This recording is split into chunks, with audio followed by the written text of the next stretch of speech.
जय श्री राम भक्तगणों।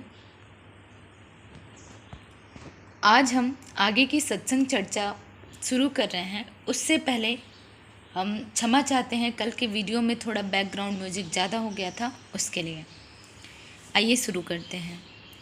कबित रसिक ना राम पद नेहूँ, तेन कह सुखद हास रसे हूँ। भाषा भनीति भूरि मति मोरी, हंसी बेजोग हंसे नहीं खोरी। राम सिया राम सिया राम जय जय राम। यहाँ पर गोस्वामी तुलसीदास जी ने एक बात स्पष्ट कही है, और वो क्या? यहाँ पर एक ही विषय को उन्होंने बोला है कि मेरी जो रचना है वो दुष्टों के लिए हंसने योग्य क्यों है।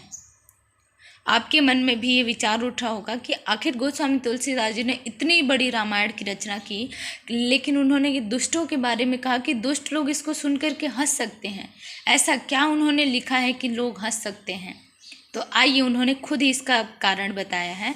पहला कारण उन्होंने बताया है कि जो ना तो कविता के प्रेमी हैं और ना जिनका श्री रामचंद्र में प्रेम है, उनको दो कारण हंसी दे सकती है। अब वो क्या कारण है? पहला ये कि मेरी भाषा रचना, प्रथम मेरी भाषा रचना है, अर्थात उन्होंने इसमें टूटी फूटी संस्कृत, अवधी भाषा और अन्य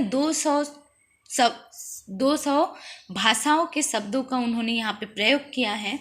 तो कहीं ना कहीं तुलसीदास जी को लगा है कि मेरी भाषा रचना में अगर कोई त्रुटि नजर आएगी तो जरूर लोगों को ये हंसी का पात्र समझ आ जाएगा, अर्थात उनको हंसी का पात्र मैं लगूंगा। तो उन्होंने यही स्पष्ट किया है कि मेरी भाषा रचना में लोगों को त्रुटि लग सकती है। और दूसरा उन्होंने कहा कि मेरी बुद्धि बड़ी भोली है, अर्थात मेरी बुद्धि के अनुसार ही मैं श्री रामचरितमानस का मैं वर्णन कर रहा हूँ, मेरी बुद्धि के अनुसार मैं इसकी रचना कर रहा हूँ। तो जो मेरे से ज़्यादा विद्वान हैं या मेरे से ज़्यादा जो जलने वाले लोग हैं, अर्थात निंदक लोग हैं, दुष्ट लोग हैं, वो कहीं ना कहीं इसमें कुछ न कुछ त्रुटि निकालेंगे। प्रभु श्री रामचंद्र के बारे में अगर मैं ज़्यादा वर्णन करूँगा तो उनको लगेगा कि मैं बढ़ा चढ़ा करके बोल रहा हूँ, और मैं किसी और चीज़ों के बारे में वर्णन करूँगा तो उनको ये चीज़ शायद अच्छा ना लगे, और इसलिए मेरी इस रचना को वो हंस सकते हैं, अर्थात उनके हंसी का कारण बन सकता है। और इसमें उनका कोई दोष नहीं है। गोस्वामी तुलसीदास जी ने ये भी अपनी गलती मानने के तौर पर उन्होंने स्वीकार किया कि मैं जिस रामचरितमानस का मैं वर्णन करने जा रहा हूँ, उसमें जिस भाषा का प्रयुक्त करने जा रहा हूँ, अगर उसमें कोई त्रुटि आती है या कुछ मैंने ज़्यादा कुछ बोल लिया तो उसमें अगर कोई हंसता है तो उसमें उनकी कोई गलती नहीं है, सारा दोष मेरा है।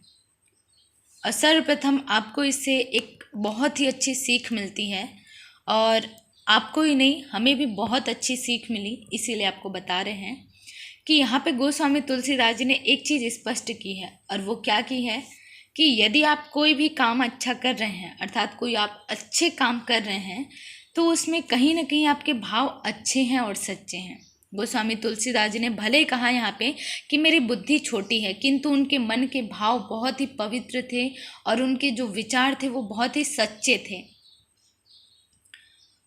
जैसे कि उदाहरण के तौर पर आपको बताएं तो आप मान लीजिए आप अच्छे साफ सुथरे कपड़े पहने हैं और कहीं आपको कुछ जगह का कचरा उठाना है।